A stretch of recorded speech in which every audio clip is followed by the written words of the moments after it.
6 months is how long it took for what I thought would be a simple project to something completely game changing.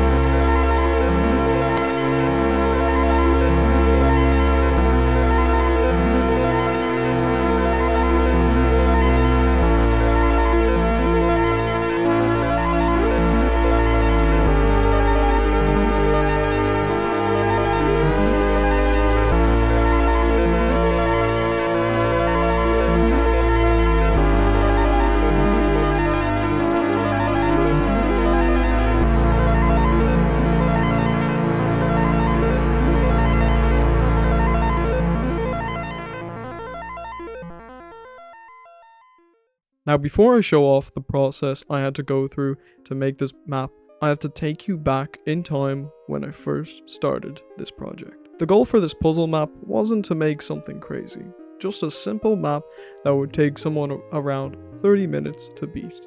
Well, let me tell you, this project went way over my head. It all started with the first official post I made on this project. It was a simple introduction to the first puzzle and to show the viewers that there was much more coming for this map. Now, I will have to say that I got the idea to make this map in the first place by a YouTuber by the name of the Commands Man. He made a simple but clean fishing rod puzzle map, and originally I was also going to do that, but I decided not to since I wanted to be original. So after the initial post went live, I stopped working on the map. Yep, for 12 whole days I went silent. Why? Well, I went on holiday. Yep, I timed this project so well that I had to go on holiday and put this project on hold. No big deal, right? It's not like the project was going to be a big deal, right? Well, while on holiday, I decided it'd be a perfect time to begin working on the lore for the map. Yes, you heard me. Lore! I added lore to this map, and trust me, it goes deep. I'm actually thinking about writing books on the story, since I love this map so much. Now, I'd say I should get right into the story of how this map came to be, and the struggles I encountered along the journey, and trust me, I encountered a few. After the first puzzle was complete, I decided to work on the second one, which was going to be a moving blocks puzzle. I can't lie, I took inspiration from the Undertale puzzle, where when you move one block in one direction, then all the blocks move in that direction. The goal was for the player to reach a checkpoint, flick a lever, and then rearrange the blocks in an order that will allow them to exit the now open door thanks to the lever.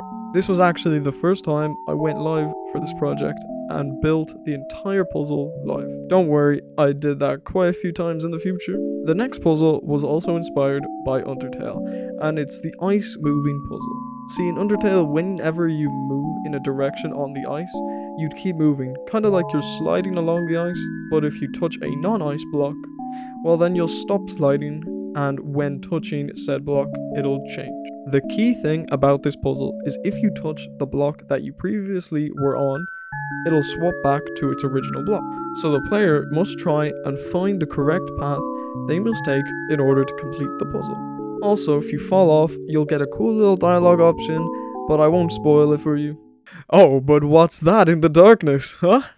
That kinda looks like the subscribe button. Oh, since it's there in the map, you must have to do it. After you've passed the third puzzle of the map, you'll reach a little checkpoint area where you'll meet my favorite character, Buddy. Buddy is here as a kind of shop merchant. He'll sell useful information about upcoming puzzles. He just requests one thing: tokens. Tokens can be earned by completing minigames in the little area. There is only one minigame, but you can play it for free. One big issue I have with the minigame is that it's not very precise.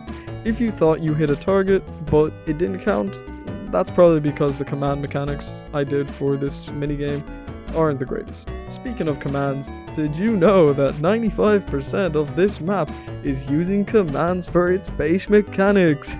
I know, right? Cool. Now, I feel like if I keep going like this, going through each individual puzzle and sharing each little detail, then we'd be here all day. So I'm going to speed things up.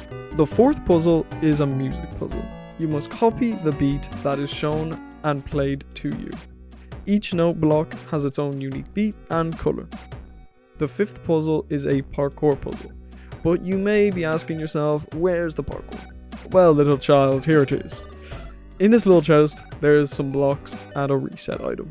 Grabbing the reset item will reset the puzzle and give back the player its blocks in the chest. This reset feature will come back in later puzzles. Oh yeah, also, one of the great challenges I faced with this puzzle was trying to make it so the player could place blocks in the air, which cobwebs helped out a ton with this. You can place blocks on them and they can float in the air. The sixth puzzle is just like the second puzzle, except bigger and harder. The main feature of this puzzle is that there are two lights that must be turned on in quick succession, which means lining the blocks in a way that will make both paths clear to click both buttons. The main issue with this puzzle was 100% the building process. I just wanted the area to look nice, and I think I did a good enough job, don't you think? Now, just like after the third puzzle, you'll come back to Buddy and can get more information on the upcoming puzzles. The seventh puzzle is a nice one, if you know what you're doing. Now we are getting into spoiler territory. So, for this puzzle, I won't give away how it works and how to complete it. But this puzzle has to be one of my favorites in terms of cleverness. The eighth puzzle is all about darkness and trying to stay in the light. Trust me, you don't want to know what's waiting for you in the darkness. This is a turning point in the project puzzle. See, while trying to boot up the world, my PC sadly crashed.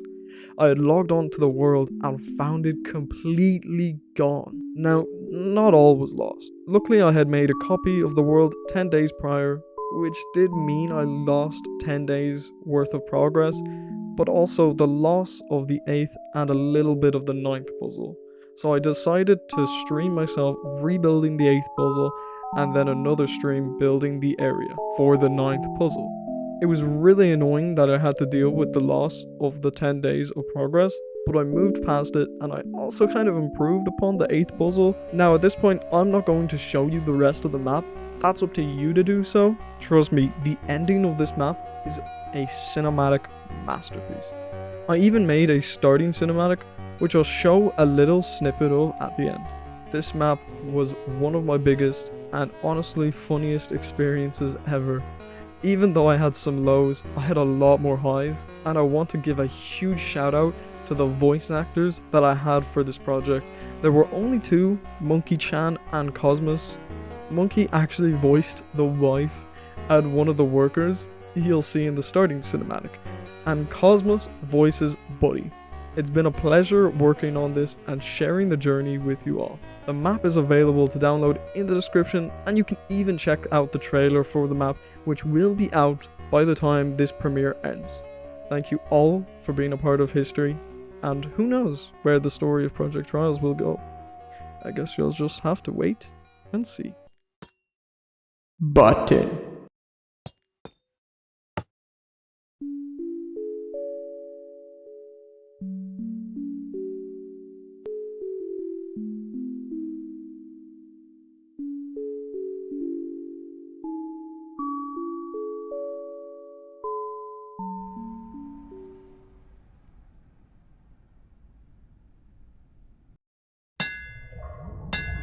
Man, I can't wait for the day to be over. Ugh. Yeah, you said it. My back is in bits. Ugh. I just can't wait to get back to my family and get some rest. You're lucky, man.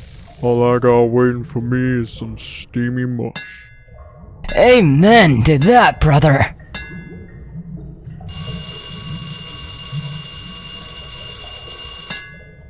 Quitting time!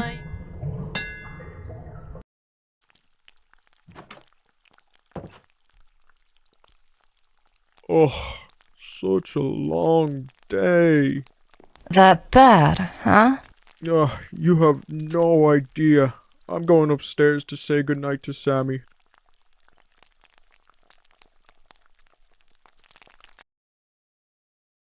Check out the map. Download in the description.